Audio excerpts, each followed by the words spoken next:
Hi all, it's Vera again with yet another continuation, part 3 of 3.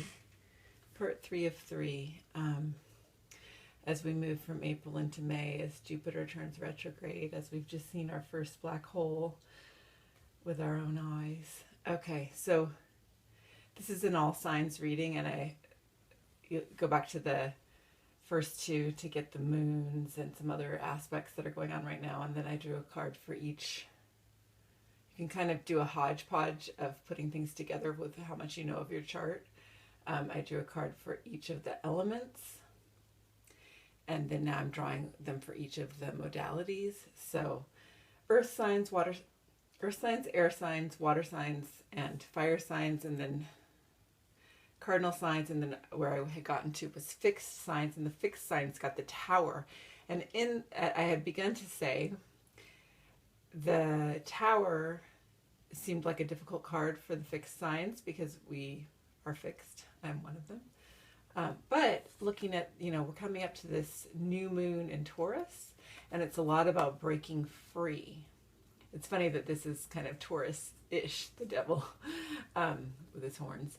But it's a gorgeous change because we're breaking free of ideas that have become outmoded and perhaps were never just or true. Okay?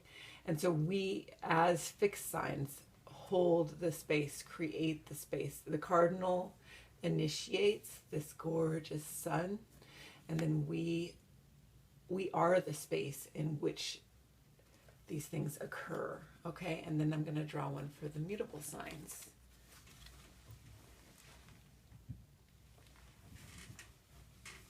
See what you get, mutables.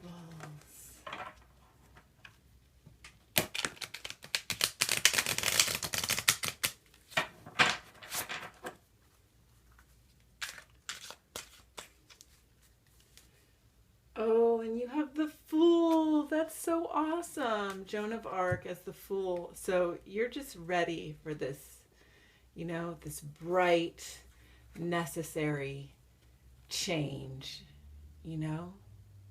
and you're going for it. Yeah. You're basking in this glow.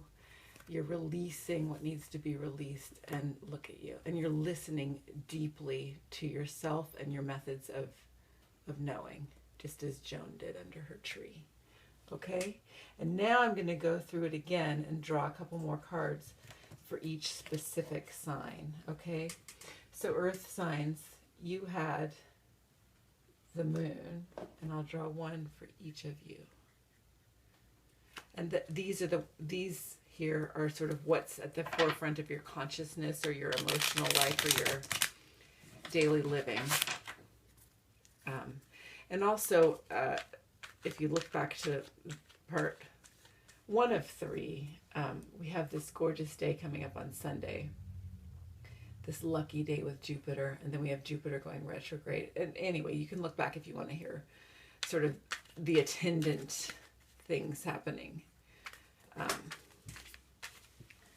that I'm finding noteworthy. Okay, so we will begin with Capricorn.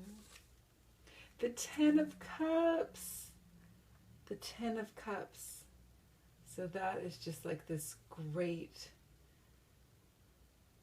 earthed happiness and flow. Okay. And then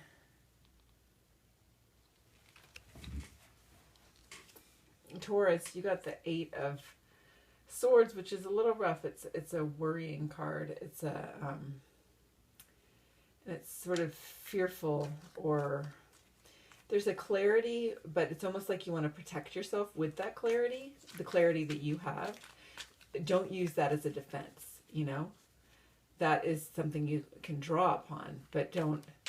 If you look back to the video I did 2 weeks ago, I say in there, laying down your defenses at this time, in these bright new times, in the majesty of these times when we are all or grounding into our soul's true shape and the profound joy, which is our birthright.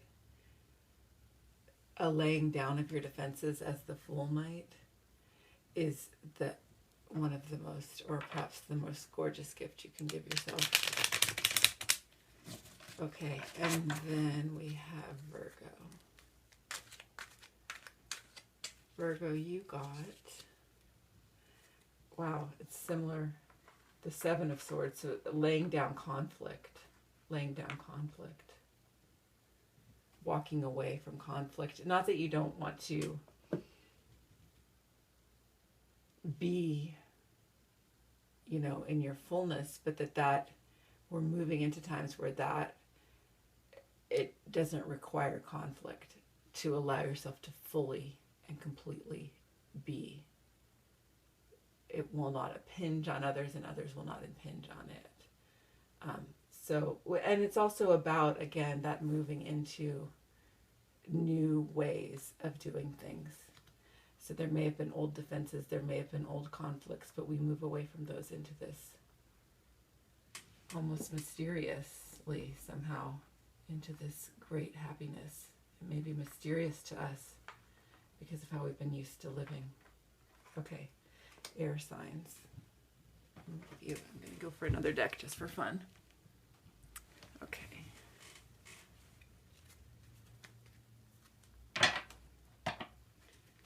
And remember that, you know, you have all signs somewhere in your chart, so you can really get quite a reading for yourself out of all these different elements. And then if you want a private reading, you can email me.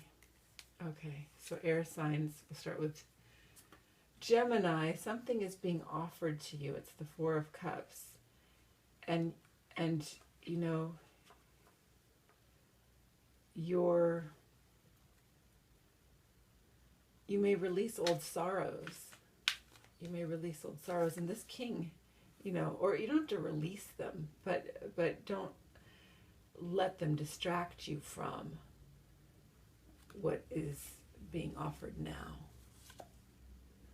Ooh, and then Libra, you got the Lovers, and I love that because we're here with our second full moon of the year in Libra, about balancing. And it's this balance that is so loving and true and just. The precision and depth of love. Okay, and then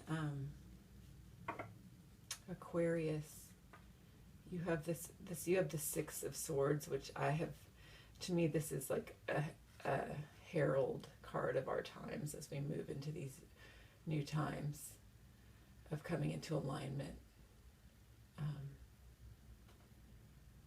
So you embody that, and it's beautiful, you know.